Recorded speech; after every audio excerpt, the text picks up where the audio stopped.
One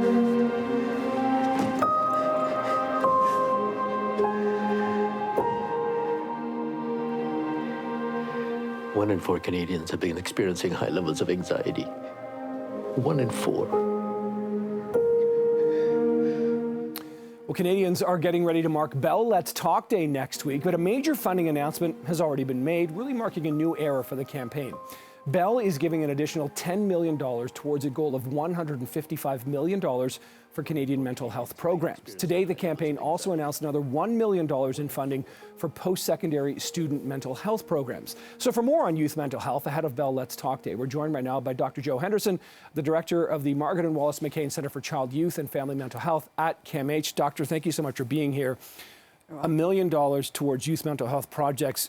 Obviously, it's probably a small number in the drop in the bucket, but I think it's a fairly significant number for just this one day, isn't it? Yes, absolutely. We need as much investment as we can possibly secure to really move towards the goal of every young person achieves their optimal outcome. Mm-hmm. Now, that has been difficult over the last several years because of what we've dealt with the COVID-19 pandemic. We've seen how it's affected, especially teenagers, right, and youth, like the disruptions to school, the disruptions to their friendships, their lives, the stresses everyone else has been under. What have you seen over the last few years when it comes to the mental health of children, and what do we need to do now to sort of help them, as you said, fulfill their potential, as it were, to paraphrase? Yeah, absolutely. So we've seen disruptions, as you described, and real significant impacts on anxiety, mood, some impacts on substance use, but really a disruption in their capacity to achieve their goals over the course of adolescence and early adulthood.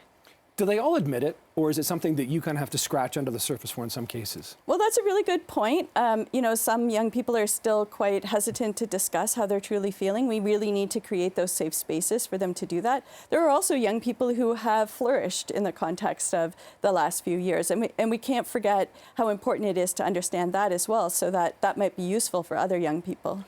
The one thing that we constantly run into when we talk about mental health and specifically getting help is the difficulties in the sort of shortages of actual professionals that can treat people here. And how concerning is that for you, that realistically, if you have a child, a teen, or preteen, whatever, that needs some help, it can be difficult for them to find a therapist and get them in there?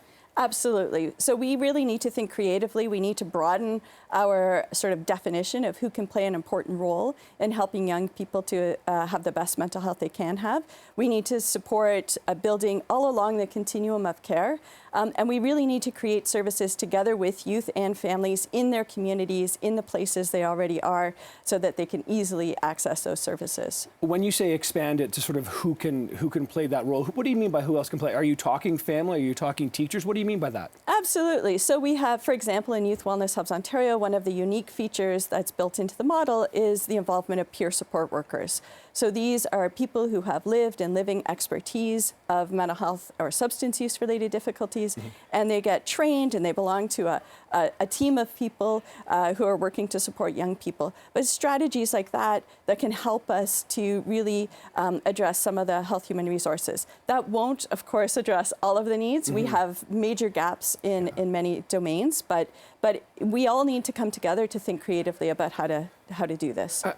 Bell Let's Talk, the word talking is in the world, communicating, and one of the things that it appears to me over the years that we've covered this is the idea of these conversations happening and maybe seeing your peers having those conversations. Is that kind of what you're hinting at there too, that if you hear it from someone who looks, sounds, has the same experience as you, that's going to help you talk more?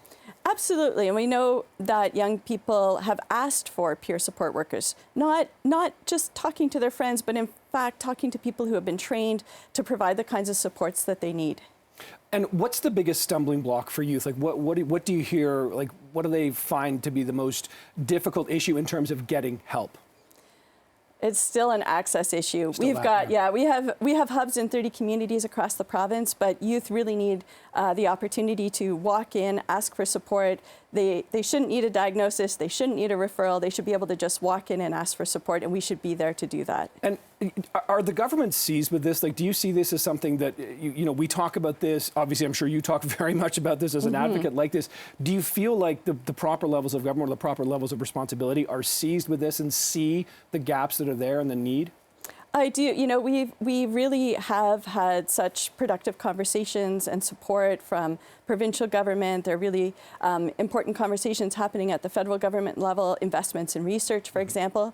And we still need to continue those conversations. We need to continue to partner with young people and families and communities to build the kinds of services that do meet the needs of young people. Do you have any advice if we've got a parent watching or even a friend, a peer of somebody watching here, what's a good way to kind of get into a conversation if you think that somebody may be having some struggles, mental health problems? How do you get that conversation going? Right. I think, part of it is about having daily conversations instead of setting it up as a big special conversation that can be really anxiety provoking. It's daily conversations. But if you do feel like there's a need to talk to someone, it's really about creating space. So asking questions as opposed to sort of like telling people what you think about the situation, but really creating space, asking young people how things are going, and listening and really doing it in a naturalistic way so it's not overwhelming. Right. Yeah, it's important. The approach is definitely as important as the conversation, I'm sure. Listen, Dr. Jo Henderson, thanks so much for joining us this afternoon. Appreciate this really important conversation ahead of Bell Let's Talk Day, of course, coming up. Thank you.